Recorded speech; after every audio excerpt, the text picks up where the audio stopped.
Bonjour à tous. Alors, juste un petit point sur les choux portugais, hein, que vous m'avez vu planter il y a quelques semaines. Je crois que c'était le début septembre. Enfin. Ils avaient bien pris. Ils commençaient à prendre de l'ampleur. Seulement, le vent m'en a abîmé beaucoup. J'ai dû en refaire des plus petits. J'espère qu'ils seront prêts pour les fêtes de fin d'année. Ça, c'est le premier souci que j'ai. Le deuxième souci sont les insectes. Alors, les chenilles, des petites chenilles que je ne traite rien, donc il n'y a aucun produit dessus. Et je me fais manger beaucoup de feuilles.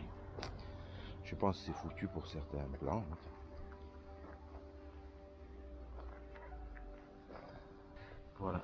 Voilà le souci que j'ai. Le gros souci que j'ai, ce sont ces vers. Ce ne sont même pas des vers, ce sont des chenilles. Oui.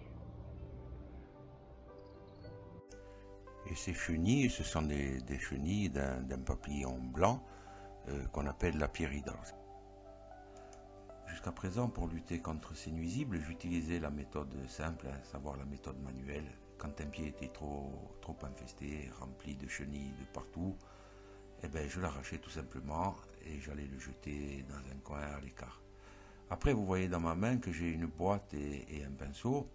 Ça, c'était ma seconde façon de faire et c'était des façons efficaces, mais c'est limité à une vingtaine de pieds maximum. Lorsque vous devez faire traiter un champ entier, c'est pas évident d'y arriver. Alors je me suis renseigné, j'ai été chercher un peu sur internet comme tout le monde, et je me suis aperçu qu'il y avait des moyens de lutter contre ces chenilles.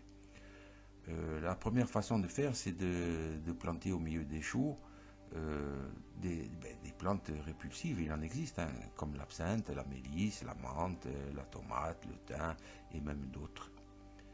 Et puis il y a des plantes attractives aussi, comme les capucines. Si vous mettez des capucines, c'est un peu comme les pucerons pour qui c'est un attractif, et c'est pareil pour les pierrides.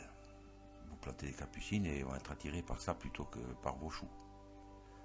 Pour le moment, je continue à remplacer mes pieds de choux dès que j'en vois un qui est affecté. Et j'ai fait une petite réserve à cet effet et j'espère que ça sera suffisant.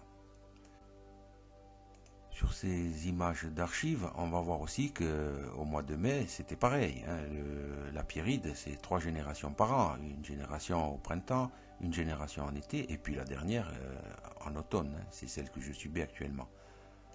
Ce qui m'intéresse pour l'avenir, c'est de trouver une solution naturelle.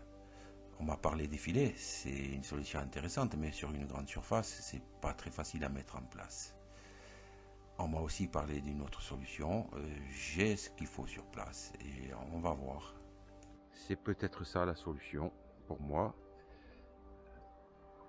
C'est de la verveine citronnée. Vous ne pouvez pas le sentir, mais c'est un parfum délicieux, enfin vous la connaissez.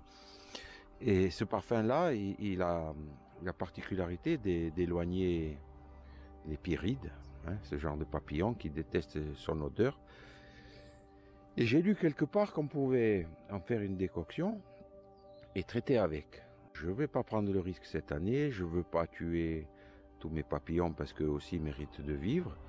Mais dès l'an prochain, je vais faire le test avec la verveine, ou même de l'absinthe, hein, d'après ce que j'ai cru comprendre, ou de la camomille. Il y a plein de plantes comme ça qui sont des répulsifs pour les papillons. Merci à tous et maintenant je vais laisser la parole à une de mes amies qui va nous expliquer ce que représentent ces choux dans la tradition portugaise.